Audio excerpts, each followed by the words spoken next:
Hello everyone, this is part 2 of the Unity tutorial, and today we're going to be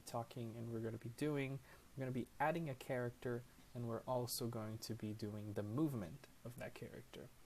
So before we begin though, I wanted to give a quick lesson, or I guess explanation on how we're going to do this, because I don't want you to just go in and copy whatever I'm writing. I would like to explain the concept and then go into the implementation. So if you are okay and you don't feel like you need the concept of movement in Unity gaming or in game development, you can just skip to the next chapter. But basically, if we go back to our project and I hit play, right, you're gonna see that I can see a screen, I can see a little bit of the game, right?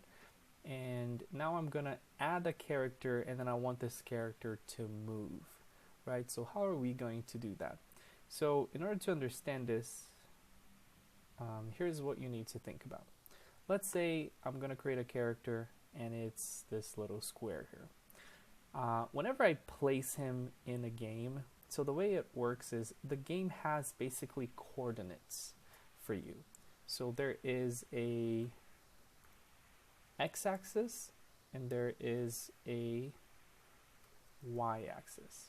So this would be sort of the y-axis, and this would be the x-axis.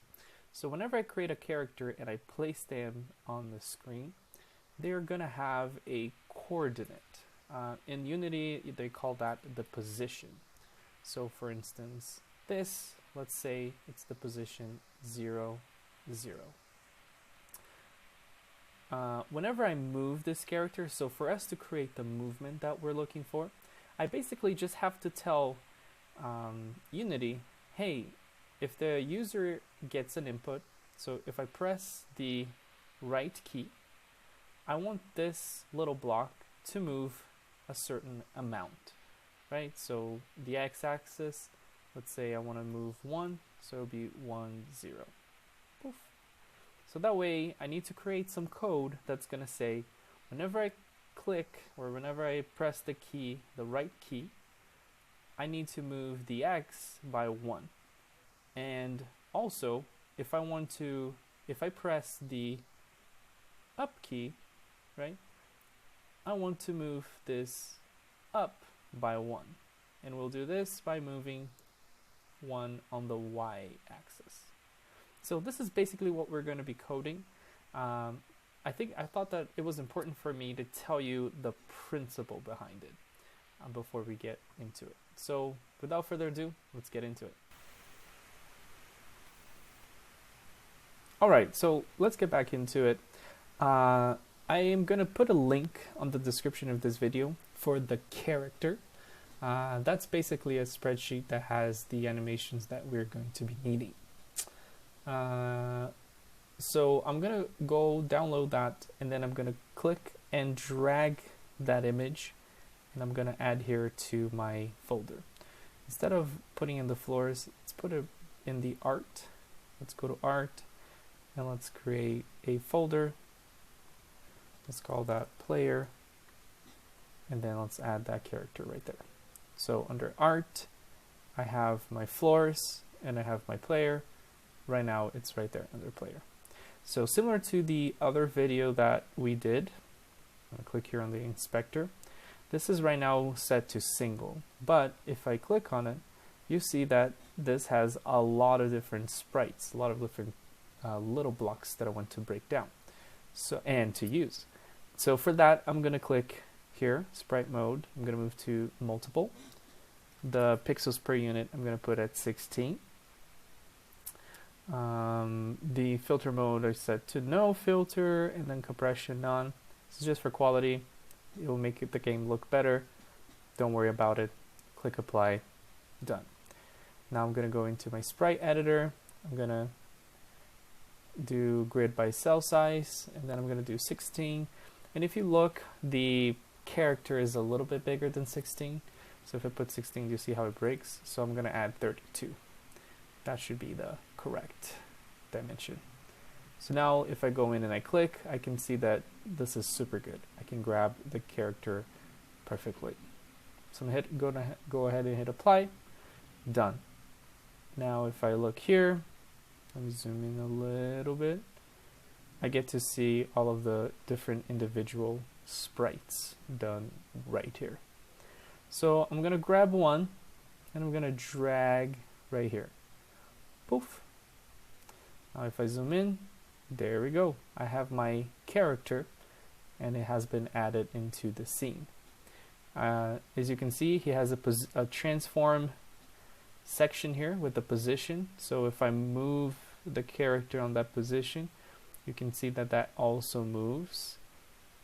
This will be important for us to code. And then if I hit play, for instance, I see my little character right there. That's super cool. But if I press the keys, you obviously see nothing happens. So we're going to make that work. And let's do it. So first thing, I'm going to change this. Instead of character, I'm going to call it player. Oops. Player. And now I need to create some code that's going to tell this player that whatever he does, he's going to move based on what I type on my keyboard. So for that, we're going to create a script, and that script is going to be part of, we're going to associate that script into that player. So let's go ahead on the assets again. I'm going to create a folder, and I'm going to call it scripts. So this is going to hold every single script that I'm going to add. And now let's click here, create C# script, and I'm going to call that player controller. Now, one thing that is very important for us to do is to associate Microsoft Studio, Visual Studio, I mean, as our program to code all of these scripts. So if I click here, I need to be able to open and type stuff. This is a very simple way to explain how this works. So, and I also need to connect Unity with that code. I'm sorry, this sounds a little complicated, but let's go to the practical. You need to download Visual Studio, and once you download, install it, you'll have a powerful program that you're going to be able to edit all of your code. So I'm going to put also in the description the link to download Microsoft Studio. Once you install it, then you have to go here to Edit. You go to Preferences, and let me pull that up. Then under here, External Tools, you have the External Script Editor, and right now it's open by File Extension. Once you install Microsoft Visual Studio, this is going to be an option. You're going to switch to that.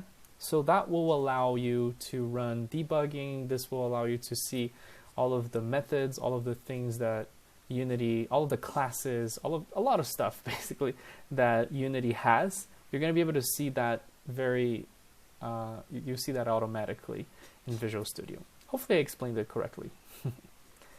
So now that that's done, if I double click here, I'm going to open Visual Studio, and Visual Studio is going to open up.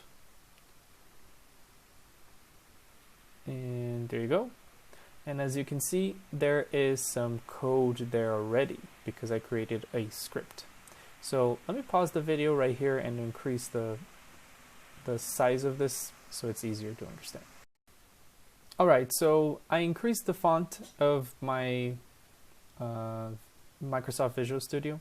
If you want to do that yourself, you can just click on Tools, Options, and then Fonts and Colors. You can change that. There are a whole lot of ways for you to customize this. You can really search some tutorials, and this could explain how to do it. I can even link some if you guys want. Put that in the comments. But this is basically how I like it.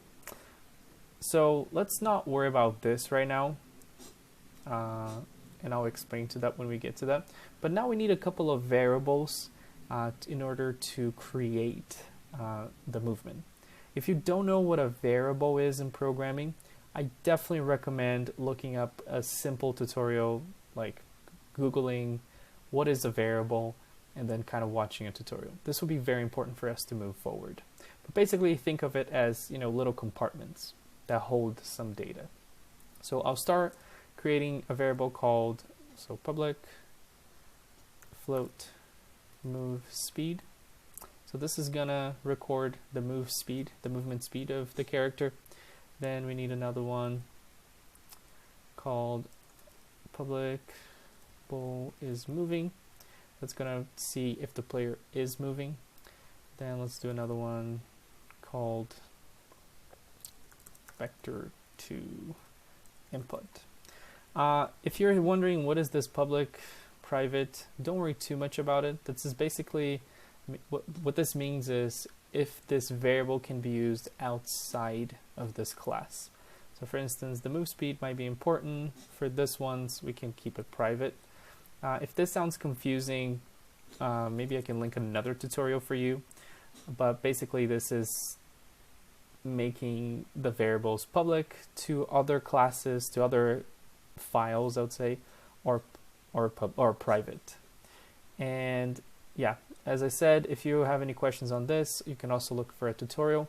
Vector 2, it's something specific of Unity. And if you look here and you drag over your mouse, you're going to see representation of 2D vectors and points. This is basically a variable that holds an X value and a Y value. There is a vector 3. And the vector 3 holds 3 values. It holds an X value, a Y value, and a Z value. So for the input, we want just 2 values. So we want to know if the player is moving up, down, to the right, or to the left. So this is pretty good right here. Now remember that the code that was already in here? So those are basically functions based on the mono behavior that they have a couple of different references. What I like about Visual Studio is that whenever you're going to hover over the code, it's going to explain to you what that is. So the update, this is a function, and also if you don't know what a function is, I recommend looking up a tutorial, functions, programming, functions C#, and you're going to see a lot of that, a lot of information on that. So if you click on update, you're going to see update is called every frame if the mono behavior is enabled. So if you played a game, you know that there's some things like frames per second. So what this means is that every frame, so if it's a 60 frames per second, so 60 times per second, this function here is going to run. So whatever I put inside, it's going to be ran by the computer, by the game itself. So the first thing is we have to check if the input is received. Oh, I need to check if the user is pressing down on the key. So let's start with the if function, and let's say if the user is not moving. So basically, if moving is set to false, if this looks kind of weird, you could also do like moving is different than true. You could do it like that. So if it's not true, but one way to simplify this is just do this.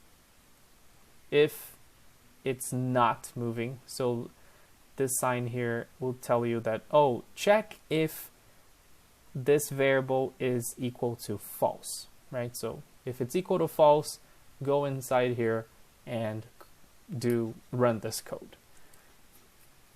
Now for this, we want to do input.x equals, basically meaning, so if you're not moving, you're going to be waiting and checking for input. So in order to do that, that's going to be a little complicated to explain and now, but I'm going to write it right here. Input dot get x is raw horizontal.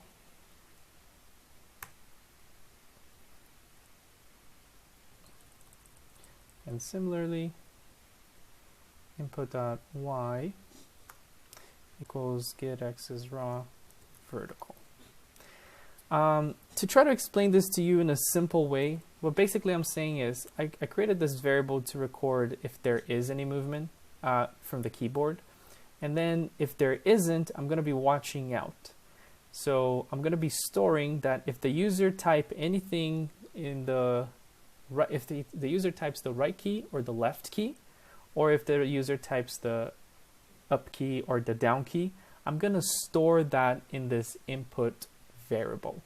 And the way I collect if the user is typing something is by using this function right here, input.getAccessRaw. Also recommend to kind of like get the information to stick. Look it up. Just type a quick YouTube search. What is getAccessRaw? How do I use it? This will give you some information and it will make it clear to you how to use this. So now that I added this information, I need to create another if statement. So I'm going to create an if statement that's going to say if my input is different, so I'm going to use the different, then vector2 dot 0, and if I click on vector2.0, I get the right there, like shorthand for writing vector 0 0. So what I'm trying to say is if for some reason my user typed any of the keys, so input is different than 0, then let's run something. Let me click right here. All right, so now that I created this if statement that says, hey, if the user is pressing a button, we have to go in and add a variable that is going to store what's going to be the position that the user is going to, the character is going to end up at. So what's going to be the target position? So for that, let's create a variable target position, and it's going to be equal to transform.position. What is transform.position, you may ask? If you go here to the back to your Unity, if I click on player, you're going to see that there is a little thing here called transform, and in this transform there is a position. So basically that's kind of a property that objects have. So by creating a variable target position that is equal to transform.position, if I hover here, the world space position of the transform, I'm basically assigning this and I'm saying, hey, inside this variable you can have stored a position. That's in very simple terms, that's really what it is. So excuse me, what I want to do is put my target position.x, and so basically the x value of target position, and I want to add my input.x. So this sign is for you to add to the variable. So I'm adding my input.x, and then also my target position.y. Oops, I think this should be lowercase. I'm gonna add my input.y. Target input. Sorry for my problems spelling here. So basically what I'm saying is, hey, this variable, it's going to be whatever the position is for this object, so the transform.position, and I'm going to take whatever is done on the input. So if it's +1, right, move 1 to the right, or +1 to the y, move 1 up, I'm going to add that to my target position. And now I need to kind of create a function that's going to go in and actually move the user. So let's actually create that. So after my update function, I'm going to create it's going to be an interesting kind of function, so bear with me. Let's call it enumerator. I'm going to call that move. And I'm going to take a vector 3, call target position. So this is kind of a function that runs for coroutines. And again, I really recommend you pausing the video and go research what is a coroutine and how to use them. I'll give you some simple examples here, but basically, this is a function that's going to be running in a routine manner. Yeah, I definitely recommend you watching a video on what the coroutine is, but let's create that function that is going to move the user from one point for their original point to the point that the mouse is running. So let's go, we'll start with a while function. So while the target position minus the transform, and let me do this, transform dot position. So while the target position minus the transform dot position, square magnitude is bigger than the vector 3 dot epsilon. Oh no, not vector 3, sorry, mathf dot epsilon. So let's do this. Let me explain. If the target position minus whatever, so if we moved anything and we take back and we minus the original move, if there's anything left, then I'm going to act on something. The mathf is a function with a lot of different functionalities, so I recommend checking that out. And the epsilon is basically a tiny floating point value. So it's basically a very, very, very small number. So what I'm trying to say is, if there was any movement, right, and if it was any movement, if it's anything bigger than 0, then it means that the user moved. So I'm going to go in and I'm going to move that user. The square magnitude is also nice to go and check out what that is, but it returns the squared length of this vector. It's a property for us, and also recommend checking out what that is. So let's write it down. So while the target position minus the transform position, we have to move the user. So I'm going to do this. I'm going to do target position. It's going to be equal to a vector 3. And remember, vector 3, it's that unit that has an x, a y, and a z value. If I click dot, I have a couple of options here. And one of them is this function called move towards, which will actually move that user. And what is nice, and I'm going to explain this to you guys, when you start with the function, it would actually tell you what goes inside of it. So the first one is, as you can see here, a vector 3 current. So I need to put the current position, which is transform dot position. The second one is, where do you want to go? So it's the target position. And then the move speed is at what movement am I going to do this. And remember, we have a variable called move speed, but let's do times delta dot, sorry, not delta, time dot delta time. So what that means is we're gonna, oh wait, this would be actually transform dot position. So basically we're taking our original position and we're moving towards the target position on a move speed. Time dot delta time, if you click here, it's the interval in seconds from the last frame to the current one. This is basically for you to make sure that it doesn't, depending on what frame rate the computer is running or whatever place the game is running, it's always the same. Because if you don't do this, depending on the frame rate, it's going to move faster than in other programs. That's a simple way, I guess, to explain this.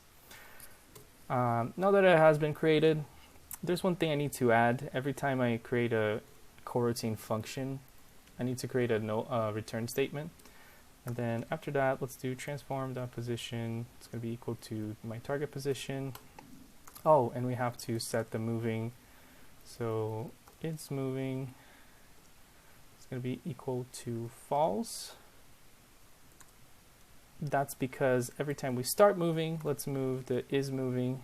We're going to set that to true. Then is moving is going to be equal to false. So now we have to call this function. Let's come here. As I mentioned, there's something called start coroutine. I'll link a video or something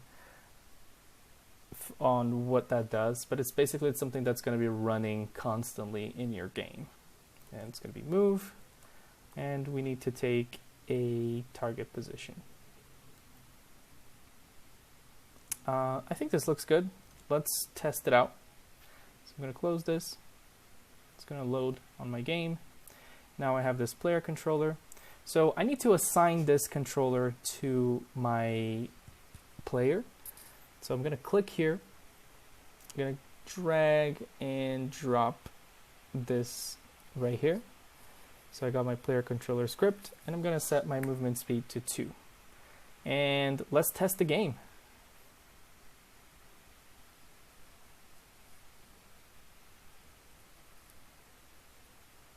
Okay, looks like it's working.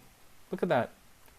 Looks like I am moving, and I finally get to move my character. That's pretty cool.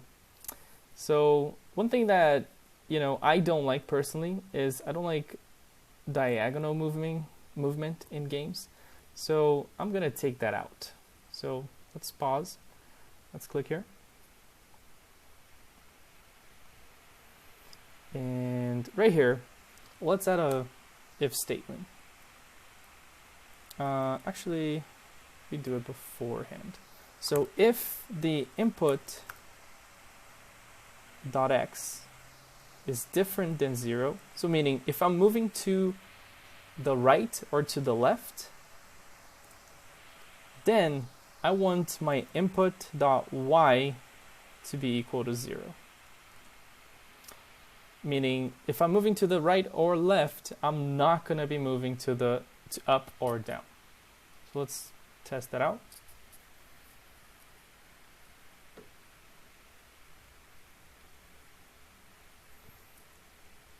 Yep, it doesn't do it. So there you have it. Now you have a background that you can customize, and you have a little guy called player that you can move around. I recommend you now stopping this video, thinking through, doing some research, and then going in and doing it yourself. It's very important. There are a lot of concepts here. I know it's kind of tedious and grinding, and I probably talked too much, but the goal here is that you get to learn those concepts. Don't just copy me. It's super important that you actually start, in a way, memorizing those things, so things will make a lot more sense. Okay, this is the end of this video. Thanks for watching.